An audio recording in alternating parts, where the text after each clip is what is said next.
네, 안녕하세요. 빅차트증권TV 구독자 시청자분들 반갑습니다. 카카오톡 내에서 저를 사칭하는 곳이 있다고 하는데요. 저 쌍남이 절대로 카카오톡 사용하지 않습니다. 그리고 제가 이제 개인 채널에서 빅차트증권까지 출강을 하게 되었는데요. 실전 차트 분석이 무엇인지 지금부터 바로 보여드리도록 하겠습니다. 자, 준비한 종목의 영상 시청해 보실게요.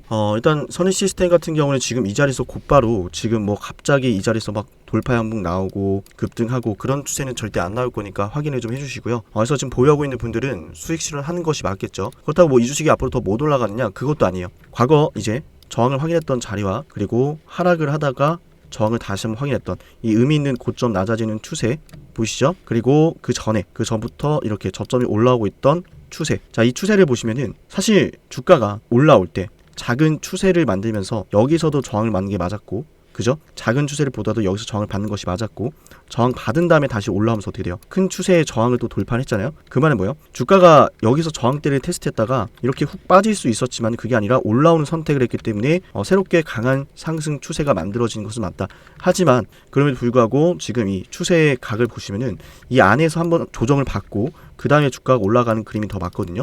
그래서 지금 이 자리에서는 여러분께서 조정을 좀 염두하시고 대응하시는 것이 맞다라고 생각을 합니다.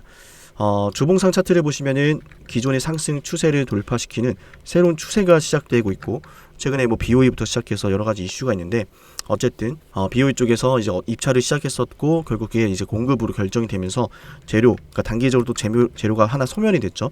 그래서 여기는 지금 우리가 매수할 수 있는 자리도 아니고 보유할 자리도 아닌 거예요. 여러분께서 지금 수익을 보고 있다면 반드시 매도하시고, 그러면은 앞으로 어떻게 공략할 거냐? 당연히 새로운 돌파 추세가 시작이 됐기 때문에 지금 이 자리에서 어떤 조정 패턴이 나오는지, 첫 번째는 당연히 1차 지지 라인 여기를 지지받고 날아가는 패턴 생각할 수 있고요. 두 번째는 이 자리를 지지받지 못하면 기간이 좀 길어지겠죠. 당연히 이렇게 내려오면서 한 차례 여기서 이 자리 부근에서 조정을 또 확인할 거예요. 그러면은 이렇게 떨어졌다가 다시 이렇게 올라오는 그 상승 추세를 우리가 생각해 볼 수 있고요. 그래서 이제 첫 번째는, 두 번째는 이렇게 지지라인 생각해 볼 수 있고, 그에 따라서 매매를 해볼 수 있는 겁니다. 사실 뭐 선희시스템은 뭐 수익 보기 그렇게 어렵지 않은 차트이고요. 이런 내용도 좀 어려우실 수 있는데 여러분께서 문자바다라고만 검색해도 나오는 이 문자바다 사이트에서 직접 이렇게 제 연락처 보이시죠? 010-6488-0224 여기로 선익시스템이라고 5글자 저한테 종목명을 남겨놓으시면 제가 무료로 선익시스템의 실시간 매수 매도 등을 도와드리도록 하겠습니다. 선익시스템, 그래서 만약에 문자를 남기면 어떻게 또 구체적으로 해볼 거냐? 제가 영상 초반에 이 자리 첫 번째 지지 그리고 두 번째 지지 구간을 말씀을 드렸죠. 그죠? 자, 이 안에서 이제 두 가지 조정이 나올 거라고 말씀을 드렸는데, 우리가 이제 어떤 걸 확인하겠어요? 지금 선익시스템이 4월 30일 날 2,300억이라는 거래대금이 터졌잖아요. 그죠? 그 다음 거래일인 오늘 470억이라는 거래대금이 터지고 있는데, 이 상황에서 아직 뭐 그러니까 이때 들어왔던 2,300억이라는 거래대금의 매도대금이 아직 제대로 터지지 않았기 때문에 조정이, 저는 1차적으로 이 자리를 이탈하지 않을 가능성이 더 크다라고 일단 보고 있어요. 분봉 흐름을 보시더라도 한 차례 이제 저항을 좀 체크하는 모습들이 나타나고 있지만, 이 과정 속에서 대량의 투매가 발생하는 것이 아니라 당연히 오버슈팅이 나옴으로써 발생을 하는 차익 실현 물량들이 등장을 하고 있고, 이러한 차익 실현 물량들이 크지 않다는 것을 감안해 본다면 당연히 선익시스템의 주가는 이 조정 자체가 완만하게 나오면서 다시 한번 반등을 그릴 가능성이 높겠다. 하지만 좀 걱정이 되는 것은 이제 지금 표시해드린 노란색 노란색 추세선의 지지를 받고 날아가는 패턴이 나타났을 때는 쌍봉을 단기간에 좀 만들어내는 거기 때문에, 사실은 단기간에 만들어낸, 그러니까 엄청나게 빠른 속도로 올라온 주가의 방향성이 단기간에 이런 쌍봉을 만들어낸다면 곧바로 다시 조정을 받으면서 이 자리까지 밀릴 수 있어서 이때 다시 한번 우리가 수익을 실현할 예정이고요. 만약에 첫 번째 지지, 제가 말씀드렸던 첫 번째 추세선의 지지를 받지 않고 주가가 밀린다라고 했을 때는 이 자리까지 밀린다고 봐야 되는데, 그렇게 된다면은 이제 그때는 주가가 신고가를 또 만들 가능성이 높아지는 거예요. 그래서 조정 패턴에 따라서 우리가 어떤 식으로 매도할지 수익단도 잡아볼 거고, 그러니까 전략이 매우 중요한 거죠. 그래서 차트 분석이 중요한 것이고, 만약에 큰 추세의 지지 라인, 그죠? 여기까지 좀 밀려서 이 안에서 이렇게 타고 움직인다. 이런 식으로 타고 움직인다. 그때는 진짜 크게 갈 가능성이 높아요. 진짜 크게 갈 거예요. 이때 살려오고 있던 대추세의 상승, 저점이 높아지는 이 상승 추세가 한 차례 꺾이긴 했지만, 그죠? 그래서 이제 고점이 계속 낮아지는 추세가 나오긴 했지만, 다시 한번 이제 돌파를 하려고 시도를 해주는 상승 소추제 나와 주었고요. 저항을 맞고 나서 끝났나 싶었지만 다시 이렇게 올라온 거거든요. 그래서 이 상승 추세가 매우 더 강해질 거다라고 보고 있는 거죠. 그래서 이제 우리는 이 자리에서 굉장히 중요한 이 조정 패턴에 따라서 매수 매도를 해야 되는 시기라고 생각을 하고요. 선익 시스템 주주분께서는 반드시 아셔야 되는 게 세력들이 그러니까 결국에는 이 추세, 그러니까 모든 추세와 저항과 지지 세력들이 만들어낸 게 맞잖아요. 그죠? 세력들이 만들어내는 건데 추세를 만들어내면서 과거 이런 저항 자리들, 과거 이 저항대 매물들을 소화하는 것은 나름의 의미가 있어요. 그게 무슨 말이냐면은 자, 보세요. 특정 가격에 저항대 매물이 크게 기다리고 있다라고 생각해 볼게요. 저항대가 기다리고 있어요.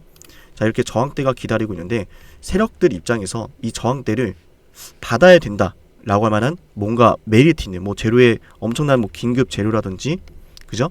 뭐 세력들이 지금 뭐 빠르게 좀 해야 된다라든지 뭐 이런 상황이 아니라면 이걸 굳이 소화를 하지 않아요. 이걸 굳이 소화 안 해요. 왜냐면 자, 특정 저항대가 있죠. 여기서 주가가 올라온다고 생각해 볼게요. 막 주가 올라요. 주가 올라오고 있는데 저항을 만나니까 당연히 뭐 윗꼬리로 달 수 있고 그죠? 뭐 내려갈 수도 있는데 저항을 확인하고 주가 빠지기 시작하면은 그죠? 주가가 하염없이 막 말도 안 되게 계속 빠지는 경우도 많이 보셨을 거예요. 그러다가 몇 년 동안 바닥에서 가는 거야 마는 거야 이런 추세 나오다가 결국에는 이제 급등이 시작되는데 어떻게 돼요? 결국에는 이때 저항이 또 반영이 되면서 주가가 돌파를 못하죠. 그게 왜 그런 거냐면 세력들이 이 저항대를 소화하지 않겠다라고 결심을 했으면 주가가 그대로 골파기가 나오면서 세력들이 이 아래에서 평단가를 다시 맞춰버려요. 저렴하게 매집을 하는 거예요. 그러니까 굳이 이 저항대를 소화할 이유가 없다는 거죠, 세력들이. 하지만 이 저항대를 뚫어낸다는 것은 세력들이 굳이 골파기를 하면서 평단가를 밑에서 맞추는 것이 아니라 주가를 돌파를 막 시키면서 이 매물대를 소화하겠다. 소화를 하니까 저항대를 돌파하는 거예요. 소화를 하면서 세력들이 수익을 볼 수 있을까요? 세력들이 당연히 돈을 쓰고 세력들의 평단가가 올라갈 거예요. 그죠? 쉽게 말씀을 드리면 지금 선익 시스템의 주가는 과거 쌍봉 돌파를 했고 지금 이 자리에선 세력들이 돈을 쓰고 있는 게 맞아요. 그래서 조정 패턴을 보고 대응을 하자라고 여러분께 말씀을 드린 거고요. 제가 방송에서 사실 이런 것들은 잘 말씀드리지 않습니다. 선익 시스템이 어떻게 보면은 여러분께 좋은 공부가 될 것 같아서 좀 말씀을 드려봤는데요. 말씀드리지 않은 것들이 사실 너무 많아요. 하지만 이런 것들을 좀 바탕으로 여기서 매매를 하시면은 이 추세를 바탕으로 해서 손쉽게 매매를 할 수 있는 거예요. 추세를 만들었고 그 안에서 재료가 추가적으로 나온다라고 했을 때는 더욱더 크게 갈 수가 있는 거죠. 하지만 이제 우리가 인터넷에 이렇게 네이버에다가 선익 시스템이라고만 검색을 해 보셔도 뉴스를 보시면은 이제 뭐 나오던 이야기죠. 그죠? BOE 낙찰이 됐다라고 하는데 입찰할 거라고 했었고 결국 낙찰이 된 거예요. 바이오로 치면은 임상 1상 한다고 했는데 1상 결과 나온 거예요. 다음이 있을까요? 2상? 바이오는 2상이라도 있죠. 선익 시스템은 지금 이런 BOE OLED 증착기 좋은 건 맞아요. 근데 앞으로 나올 수 있는 것들 새로운 실적 모멘텀이 나올 수는 있겠죠. 그죠? 예를 들어서 선익 시스템이 자 증착 장비, 그죠? OLED 제조 장비가 주를 이루고 있어요. 그래서 이런 것들을 보면은 OLED 쪽에서 또 추가적인 어떤 공급 계약이 나올 수는 있겠다라고 염두를 하는 것이지 뭐 나오겠다 그런 게 없단 말이죠. 그죠? 그래서 이렇게 낙찰이 됐고 앞으로 이제 중국 사업 쪽에서 이 OLED 중국 경기가 좋아진다면은 그때는 이제 선익 시스템의 주가가 또 올라갈 수 있겠죠. 또한 이제 선익 시스템의 LG 디스플레이부터 삼성 디스플레이 주요 업체들로부터 여러 차례 증착기에도 공급해 왔던 상황이기 때문에 새롭게 이 OLED 양산용 증착기 공급 이력이 생기는 부분들은 앞으로 선익 시스템이 추가적인 사업에서 또 새로운 실적 모멘텀 만들지 않을까라는 기대감도 분명히 만들어진 것은 맞습니다.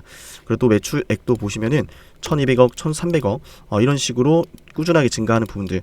그러니까 공급이 좀 안정적이다라고 볼 수가 있는 거죠. 그죠? 어떤 하나의 기업이 1000억 원 이상의 매출을 꾸준하게 1년, 2년 이런 식으로 가이드를 잡아가는 것은 애초에 기존의 사업이 안정적이고 이 안에서 또 매출을 꾸준하게 뽑아낼 수 있고 또 새로운 모멘텀이 있다면 매출이 더 증가될 것이고 이런 것들이 주가에 반영될 수 있다라는 거예요. 조금은 어려울 수 있을 것 같아서 조금 죄송스러운데 그래도 우리가 전체적인 이제 대외 변수도 좀 생각을 해보면 FOMC에서 금리 인상을 안 하겠다라고 했지만은 또 일본 중앙은행이 또 한 번 먼저 움직였죠. 이렇게 하면 금리 인상 뭐 안 하겠다 금리 인하 시기는 뭐 지연될 수 있다라고 하는데 이런 것들이 결국 어떻게 돼요? 뭐 금리 인하는 뭐 바라지도 않지만 지금 상황에서는 금리 인하는 하지 않더라도 뭐 인상 얘기는 꺼내지 마라 이래 되는데 일본 중앙은행에서 먼저 움직여버려가지고 야 이것도 파월이 또 거짓말하는 거 아니야 이런 분위기가 좀 강하거든요.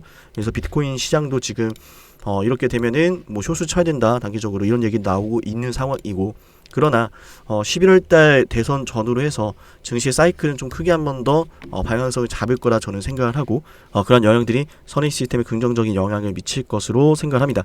선익 시스템 영상 보시는 분들께서는 좋아요 버튼 눌러주시고 내용이 마음에 드셨다면은 영상 보시며 같이 대응해야겠다는 생각했으면 6480-2164 여기로 문자 선익 시스템이라고 5글자 남겨놓으시면은 제가 선익 시스템 안전하게 매수 매도하는 게 가장 중요하죠. 그죠? 이 선익 시스템 안전하게 매수 매도하는 방법을 알려드릴 테니 차분하게 제가 알려드린 내용대로 함께 하시면 될 것 같습니다. 네, 오늘 영상 선익 시스템 오전 영상은 여기서 마치고요. 오후에도 제가 추가적인 분석들을 해드릴 거니까 많은 관심 부탁드리면서 이번 영상은 여기서 마치도록 할게요. 감사합니다.